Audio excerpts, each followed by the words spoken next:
வணக்கம். இது உங்கள் சிவி ஜோன். காலை வணக்கம் டு ஆல். எல்லோரும் எப்படி இருக்கீங்க? ஸோ இப்போ பார்த்தீங்கன்னா ஒரு சம்பவம், அதாவது நைட்டானாவே வந்துட்டு நிறைய பேர் குசு குசு குசுன்னு நிறைய விஷயங்கள் பேசுவாங்க. அதுக்கப்புறம் இந்த புரணி பேசுகிற விஷயங்கள் நடக்கும்.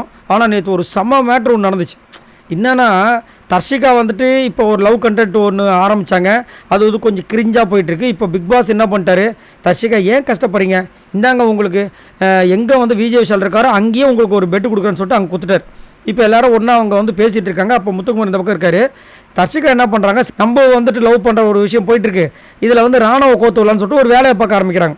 ராணுவ அங்கே நின்றுட்டுருக்காரு. டேய் ராணுவ, நான் கூட வந்து பவித்ரா கிட்ட சொன்னேன்டா, பவித்ரா நீ நல்ல பொண்ணு, அவனும் நல்ல பையன் அப்படின்னு ஆரம்பிக்கும் போதே இந்த அம்மாவே சொல்கிறாங்க கீன்னு சொல்லும்போது முத்துக்குமார் பிடிக்கிறார். கீன்னு சொல்லிட்டு ஆரம்பிக்கிறார்.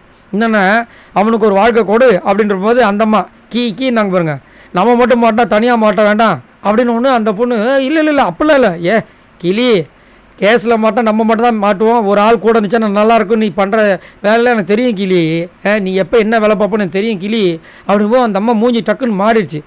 பஞ்சாயத்துன்னு மாட்டினா பச்சை கிளிக்கு துணை வேணும்னு சொல்லிட்டு என்னென்ன வேலை பார்க்குற நீ அப்படின்னு சொல்லிட்டு கலாச்சி விட்டாப்புலாம்.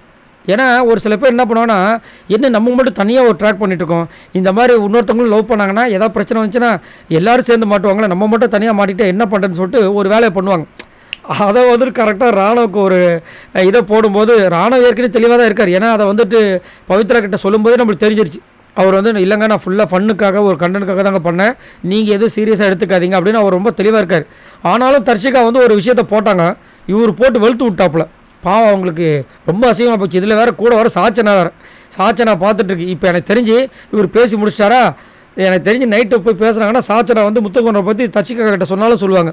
அதேமாதிரி தர்ஷிகாவும் முத்துக்குமாரை பற்றி சாச்சனா கிட்ட சொன்னாலும் சொல்லுவாங்க, என்ன இவன் இப்போ பார்த்தா இப்படியே பண்ணுறான். ஏன்னா ரெண்டு பேருக்கும் அவ்வளோ பிடிக்கும் முத்துக்குமார், என்னத்த சொல்ல. ஆனால் சூப்பராக இருந்துச்சு. ஸோ நீங்கள் உங்களோட கருத்து சொல்லுங்கள். என்ன தான் வந்துட்டு நம்ம ராணா வந்துட்டு கொஞ்சம் தெளிவாக இருந்தாலும் இந்த பிக் பாஸ் வீட்டுக்குள்ளே வர்றது எதுவுமே வந்துட்டு உண்மையான காதல் கிடையாது, இது ஒரு இன்ஃபாச்சுரேஷன், அது மட்டும் இல்லாமல் இது ஒரு கண்டென்ட் அப்படின்னு அவர் இருந்தாலும் அவரை கோத்து விடுறதுக்கு நிறைய பேர் வந்து காத்துக்கிட்டு இருக்காங்க. அதில் குறிப்பாக மாமி வேலை பார்க்குறதுக்கு நிறைய பேர் இருக்காங்க. சரி, நீங்கள் உங்களோட கமெண்ட்ஸை சொல்லுங்கள். தர்ஷிகாவை நம்ம முத்துக்குமார் வச்சு செஞ்ச விஷயங்களை பற்றி எப்படி நினைக்கிறீங்க? மறக்காமல் கமெண்ட்ஸ் பண்ணுங்கள். பாய் நண்பர்களை.